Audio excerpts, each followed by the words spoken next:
Chapter 6. The Race to Save the Amur Falcons. Before we read, the longest air route in India is between Port Blair, the capital of Andaman and Nicobar Islands, and New Delhi at 2,480 km. The Vivek Express playing between Dibrugarh and Kanyakumari covers a distance of 4,233 km. These are very long distances indeed. But did you know that a bird species of just around 28 to 31 centimeter actually travels 22,000 km in a year? Read on to find out about this bird. Every October, hundreds and thousands of the Amur falcons make a migratory stop over many parts of the northeast India as they fly in from Siberia. The majority of them roost in the tiny village of Pangati near the Doyang Reservoir in Vokha, Nagaland. The raptors frolic in village for about 2 months before they head for Kenya and South Africa in a non-stop flight over the Arabian Sea. This handsome little raptor has one of the longest migration routes of all birds, doing up to 22,000 km in a year. The birds are unusual in that they migrate a large distance over the sea and also continue their journey at night. Because of the long journey, stopover sites are important for Amur falcons to maintain stamina. In the winter of 2012, a team of conservationists undertook a trip to the Doyang Reservoir. They were captivated by the sight of the swarms of Amur falcons roosting on the site of the reservoir, the single largest congregation of Amur falcons recorded anywhere in the world. At the same time, they were horrified by what they witnessed in the villages around the reservoir. The local hunters were capturing and slaughtering tens of thousands of the little raptors for consumption and sale. While laying over at the Doyang Reservoir during the day, the falcons perched on the transmission wires which hang around the reservoir, thus making them inaccessible to the hunters. The hunters noticed that at dusk, the falcons descended to the forested patches along the banks of the Doyang Reservoir to roost. The hunters were exploiting this roosting pattern by setting up nets at a certain altitude to trap the raptors. When the story was relayed to the world by this team of conservationists on Conservation India, a non-profit, non-commercial portal, the tiny corner of Nagaland became the cynosure of all eyes and attention. Images of the large-scale harvest of Amur falcons in Nagaland led to an international outcry from conservation organizations and individuals across the world. The Government of India, at both state and national levels, acted promptly, bringing an immediate ban on hunting. The Nagaland State Forest Department, along with several non-governmental organizations, initiated extensive conservation education programs. These conservation education programs were a phenomenal success. Nagaland Wildlife and Biodiversity Conservation Trust, NWBCT, the lead NGO, launched a comprehensive community outreach program in 5 villages including Pangati. This initiative is called Friends of the Amur Falcon, and an important arm of this are the educators and students of the eco clubs. Over 100 children have been introduced to wildlife conservation in these eco clubs that cover the 5 villages. Their presence in the villages has become a matter of pride for the community as these children represent the commitment of the villages. Amur falcon posters were plastered throughout the region. Preachers were persuaded to preach pro-falcon sermons and conduct special church services, and villagers were given Friends of the Amur Falcon buttons. In 2012, an estimated 1,20,000 to 1,40,000 birds were trapped in nets and killed.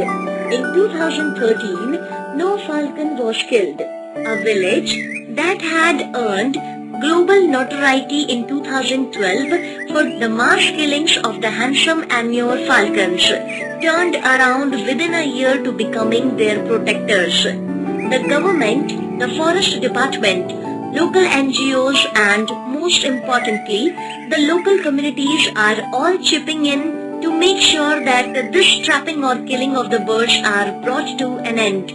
Starting from 2013 till date, the local community has taken ownership of falcon conservation. They have set up checkposts and have carried out patrolling since 2014. They lead events in the community related to the falcons and maintain a round-the-clock patrol during the season. The team of the conservationists that had visited the site in 2012 went back the following year. They were very pleased to witness how involved the locals were in the protection of this species. While on a visit to a remote bank of the reservoir by boat, they found a few Amur falcons stuck in an old discarded fishing net. Most of the birds were still alive as it was the flutter of their wings that caught their attention. They called the union staff and in under 15 minutes a fisherman posted nearby was dispatched to the location to cut the nets and release the birds. The net was also removed from the location. This turnaround in attitude towards the falcons is the best summed by a guide and an ex-hunter, Thangdemo Yanthan, who said of the villagers' newfound responsibility. Now that we know the distance these birds fly to survive, we see them through very different eyes. We feel very protective towards them. This sense of protection towards the falcons becomes all the more appreciable when we realize the financial hit taken by the community when it stopped the hunt. 4 falcons fetched ₹100 and trappers were selling thousands a day at the peak of the season.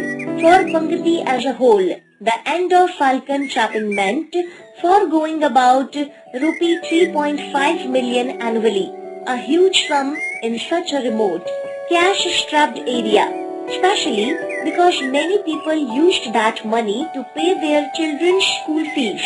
The main source of income of the villagers came to a halt after the Doyang Dam was commissioned in 2000, as it came up in some of the flattest areas, submerging cultivable fields. But for the locals, it is not all about the money. They now take pride in the arrival of the falcons, treating them as guests and organizing football tournaments and festivals on their arrival. It is one of the greatest predator-turned-protector stories.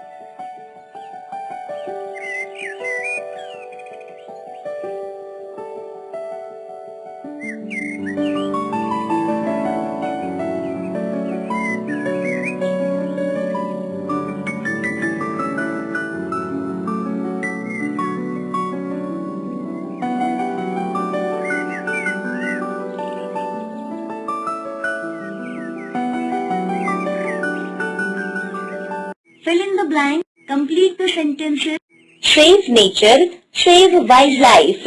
Before you read, have you ever thought of the many benefits that we are depriving ourselves of by endangering so many plant and animal species? Discuss in class. From a day to several nights, we struggle to survive. From weeks to months to many years, we need somebody to listen to us. Homeless and lonely we are left. Is this the truth we need to accept? When you can live safe and long, why can't we stay along? Cease killing, cease cunning, cease the way you behave. Be prayerful that we don't retaliate, or who knows if you will be safe. You use us, you poach us, you take pride to make us homeless, you alter the rules of nature. and you have thousands of excuses. Will you stop being brutal and show us some compassion? Time to know your edges now. Time to show some action. Save nature, save wildlife ought to be the pledge.